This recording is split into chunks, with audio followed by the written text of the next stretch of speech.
नमस्कार मित्रांनो, कशा आहात? तुमचा सर्वांचा लाडका नेता महाराष्ट्राचा छोटा पुढारी घनश्याम दरोडे तुमचं सर्वांचं मनापासून सहर्ष स्वागत करतो।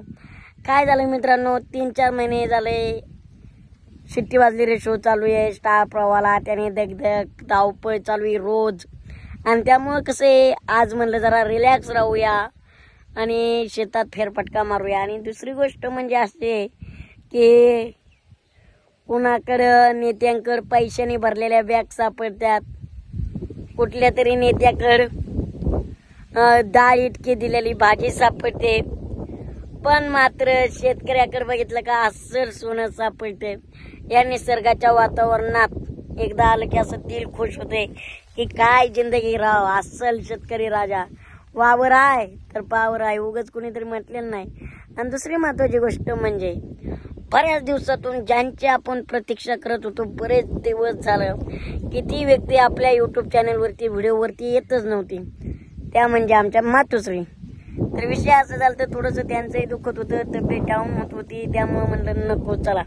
पण आज स्पेशल त्यांच्या संग जाणार आहोत, चर्चा करणार आहोत आणि पुन्हा एकदा मातोश्रीला आपल्या युट्यूब चॅनलवरती आणणार आहोत। कसं आहे तुम्ही म्हणाल तसं, म्हणूनच म्हणलं चला। पण एकदम असं फील भारी वाटतंय ना, म्हणजे स्वर्गात जे सुख असते ना ते इथं आल्याच्या नंतर फील वाटतंय। नाही ते काय हो, मुंबई वगैरे प्रवास करून कारण काय नाही, ते एसीची हवा आणि ते तसलं काय नाही, नॅचरल हवा बघा ना, कसलं सौंदर्य झालंय मोक।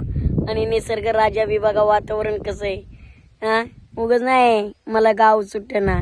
त्यामुळे कसं आहे किती काही असलं ना तरी गावाकडं प्रेमाची माणसं आणि असा निसर्ग आणि एवढं शुद्ध हवा आणि शुद्ध पाणी कुठेही मिळणार नाही। तर चला कंटिन्यू लॉक करायचं आहे, कारण बऱ्याच दिवसातून आज शूटिंगला सुट्टी आहे, म्हणलं चला रिलॅक्स काहीतरी करूया। रोज रोज तेच तेच तेच कुकिंग तर जमत नाही, शो तरी करूया। तर तुम्हाला म्हणलं होतं ना, आज आमच्या मातोश्री सुद्धा आपल्या युट्यूब चॅनलवरती दाखल होत आहेत। आणि दुसरी गोष्ट म्हणजे त्यांच्या पायाला लागलं होतं तरी त्यांचं आता कुठेतरी बरं वाटतंय, आता कामाला लागलेले आहेत, कारण शेतकऱ्याची कामं कधी थांबत नसतात। आणि दुसरी गोष्ट एक आहे की आमचे आजीबाई आजही ह्या वयात काम करतात। लोक तिकडे जॉगिंगला जातात, डाएटिंग करतात, म्हणजे मोठी लोक खाल्लंय म्हणून ते जिरायसाठी पळतात आणि इकडं पोट भरण्यासाठी पळतात। आज आमच्या आजीबाईंनी आम्हाला इतिहास घडवून दिलाय, दाखवून दिलाय की संघर्ष शेवटपर्यंत करायचा असतो। आमच्या आजीबाई आणि इकडं आमच्या आत्या त्या सुद्धा काम करतायत, त्या आपण हळू सगळ्यांकडे जाऊया हळूहळू। आणि मेन म्हणजे आमच्या मम्मीची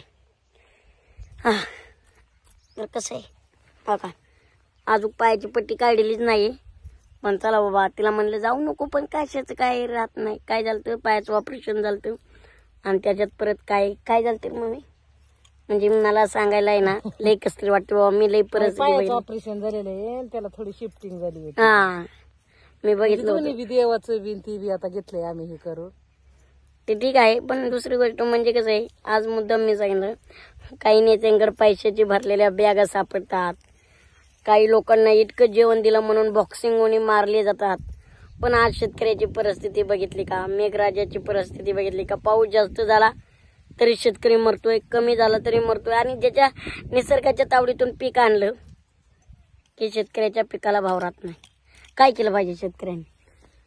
अरे शेतकऱ्याचा संघर्ष चालूच आहे, एक ना एक दिवस काळी येऊ देती। आता मला घरी किती नुसतं तू काय म्हणायचा, जाऊ नको रानात, जाऊ नको रानात, पण इथं रानात आलं तरी समाधान वाटते। दवाखान्यात जाऊन माझी चिडचिड होती, रानात आलं हो कुलशिक मोकळ्या मनाने बसलं। काळे म्हणजे एक आपलं हे आहे। पण मित्रांनो कोणी काही म्हणू बरं का, आमचं खरं सोनं हे आहे, ते नकली सोन्याची आणि पैशाची गरज नाही जरा। हं? इथं आल्या वर्षी बरं वाटतं, झोप बी लागते शांतवाने, नाही तर नुसता पायी पायी धरून बसलं की ते माणसाचं मन तिकडच जातं। इथं रानात आल्या वर्षी जीवाला बरं वाटतं। बरोबर आहे, म्हणजे दारातच लय लांब नाही गेले, नाही तर पाहुण्या रावळ्यांना वाटण की एवढं दुःख काम तिला मरायला लागले आणि कामच करीत्यात, कामच करतात। पाहुण्या रावळ्यांसाठी नाही, पण शेतकऱ्याला आपले पाहुणे रावळे पण शेतकरी आहेत, प्रत्येक शेतकऱ्याला काम चुकत नाही आणि शेतकऱ्यासारखा सहनशीलता माणूस कोणी नाही। आज शेतकऱ्याची एवढी बिकट परिस्थिती अडचणी असताना सुद्धा शेतकरी त्या अडचणीवर मात करतो. लोकांना 10 रुपये हरवलं तर 100 बारे फटका मारत्या, पण लाखोचं बियाणं मातीत टाकणारा आणि त्यातून सोनं पिकवणारा फक्त शेतकरीच असतो. पण जो शेतकऱ्याचा पुत्र असतो त्याला शेतकऱ्यांची कदर असते, यांना नसते बाकीच्यांना. अरे पहिल्यापासून शेतीचं कसं असतं, एक वर्षी असं तर एक वर्षी तसं ते हा. कधी ना कधी पोटात घेते ती समज वाहू देते एक ना एक वर्षी. हो, पण आपण करीत राहायचं, म्हणजे कष्ट काय करीत आईचा राहायचं. पसा कधी वाया जात नाही. आपलं करीत राहायचं. हं. बरोबर. काय आता शेतकऱ्याला काय महिना भरलं की पगार येणार आहे का तुला काय एक येणार? गोष्ट सांगू का, त्याशी एका नेत्याला आहे ना, म्हणजे हॉटेलवाल्याकडून थोडीशी इटकी डाळ गेली असेल म्हणून त्या नेत्यांनी इतका ते वेटर हाणला, पार बॉक्सिंग, पार त्यांना म्हणजे कपडे घालायचं सुद्धा भान नव्हतं राहिलं. अख्ख्या सोशल मीडियात नाही, अख्ख्या महाराष्ट्रात ते व्हायरल झालंय. मग आज तुम्ही विचार करा शेतकऱ्यांची काय परिस्थिती आहे. आज शेतकऱ्यांच्या बाबतीत बघायला गेलं, सर्वसामान्यांच्या बाबतीत बघायला गेलं, रस्त्याची काय अरे परिस्थिती, बाबा. पाण्याची काय परिस्थिती. शेतकऱ्यांनी एखादं औषध आणलं आणि ती चुकीचं निघून त्याचं एकर कांदा जातोय, 5-5 एकर नुकसान होती. मग काय ते काय जातो काय त्या औषधावाल्याला हाणाय जातो का शेतकरी? नाही नाही नाही. किती आणायला पाहिजे मग. शेतकरी हा. राजा म्हणजे देवाच्या ठिकाणी कधीच शिकारणार नाही. आता आपलाच कांदा मागच्या काय वारीने म्हणणार, जळाला होता. शेतकरी झाला आपल्या नशिबाने झाला. हा, मागच्या बारीने आमचाच कांदा जळाला होता. तुम्ही म्हणता कारवाई का नाही केली? बाबा आम्हाला आमच्या पोटापेक्षा त्याच्या पोटाची जास्त काळजी आहे. आम्ही गेलं दिलं सोडून, सोडून दिलं पण दुसऱ्या रानात आपला जास्त कांदा हा. निघाला. जाऊन दे आता चट. आम्ही मारलं नाही त्याला. म्हणजे हे काय आहे, आपण आपल्या तत्वांसाठी बांधलं पाहिजे, आपण आपल्या गरजेसाठी बांधलं पाहिजे. हक्क आहे भांडणं, पण एक देण्यात ठेवा. हसण्यावरही सांगतोय, पण हसण्यावर घेऊ नका. सर्वसामान्य जनतेने जर ठरवलं तर कोण कोण किती मार खाईल ध्यानात ठेवा. आज काय परिस्थिती आहे, त्यामुळे ना जरा भान ठेवा. शेतकऱ्यांच्या बाबतीत बघा, आता निवडणुका आल्यात, त्यामुळं नुसतं शेतकरी करण्यापेक्षा खरंच शेतकरी राजा कसा सुखी होईल ते बघता येईल. परवाचीच ब्रेकिंग आहे, शेतकरी गेल्याच्या नंतर त्याला 1 लाख रुपये तुम्ही मदत दिली, म्हणजे त्याच्या मरणाचे तुम्ही 1 लाख रुपये देतात. जिवंत असताना त्याला 30,000 रुपये दिले असते तर त्याचं आज कुटुंब जगलं असतं ना. मेल्यावर पैसे देऊ नका, जिवंत असताना पैसे द्या. कारण आज शेतकरी आहे ना तळागाळातून वर येतोय, त्याला साथ द्या. आणि शेतकऱ्याच्या पोरांनी सुद्धा आवाज उठवला पाहिजे. हे सोनं आहे.